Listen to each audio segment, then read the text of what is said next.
I'm now ready to start putting my DVD sleeve together, and I'm going to start off by putting my template onto drawplus. So I'm going to use drawplus to assemble everything together and to do some of the work on the images. So I'm going to start a new drawing, and the drawing I want is A4 landscape. That's what's going to come out the printer. And the first thing I want to do is insert a picture from file. And on the desktop somewhere is the DVD template I imported. Now I have to remember that it's meant to be 272 wide, so I'm looking at that number down the bottom, which just gone off the screen. So 271. You have to twist it around a little and get it as close as you can, and then move it back up to the top. So that's in the middle. Now annoyingly, there's another blue line back here, which is one of the guides. Now if you get a lot of guides like this on here, the way to get rid of that is on the snapping tool. If I go to options on the snapping and go to grids and guides, I don't want any guides on there. So I can take the guides off, and now I've just got my DVD template in place. Okay. So probably at this point I'd print that out just to check it is absolutely the same size. And now I want to start bringing some simple images in, and I want to start doing just some standard image editing in here. Okay, so this would be the straightforward sort of stuff. So I'm going to insert a picture from file, and on the desktop somewhere I've got a picture of two puppies in two buckets, and there we go. So I can put that into there. Okay. Now, when I've saved this, I have, of course, ensured that it's a 300 dpi image, so it's sufficiently detailed for the job I want. So I can resize this by grabbing the corner, and notice that the numbers appear that tell me the size, so I can resize it.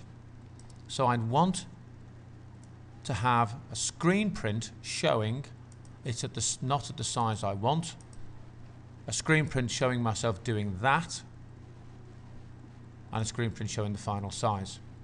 Okay, so I'm going to get myself out a copy of PowerPoint, because that's probably as easy one as any to use. So, and into PowerPoint, it'll come up. Okay, I'm going to start with a PowerPoint slide. So I'm going to read that down. I'm going to print screen and paste that into there. Okay, now I don't need to go mad here. I don't need masses of information. The person is capable of reading. Okay, so I'm going to put that one there. And that will show that there's the original size of the image. I might change the layout just to make it a little bit neater and tidier and easier to see. So I'm now going to show myself dragging the corner. So whilst I'm actually in the process of dragging, I'm going to hit print screen, and I'm going to paste that on.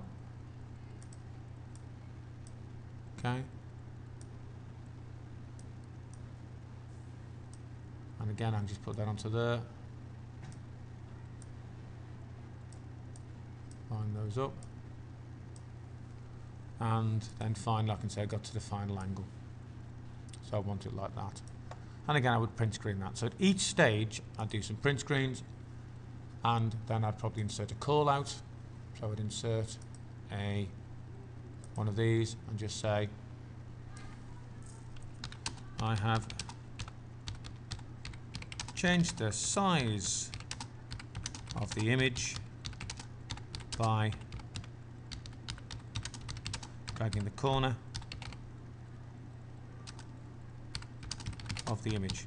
One thing you must be really, really careful not to do in this process is not drag images by anywhere else. If I drag it by the middle and then by the bottom and keep doing that, I'm going to end up with a heavily distorted image.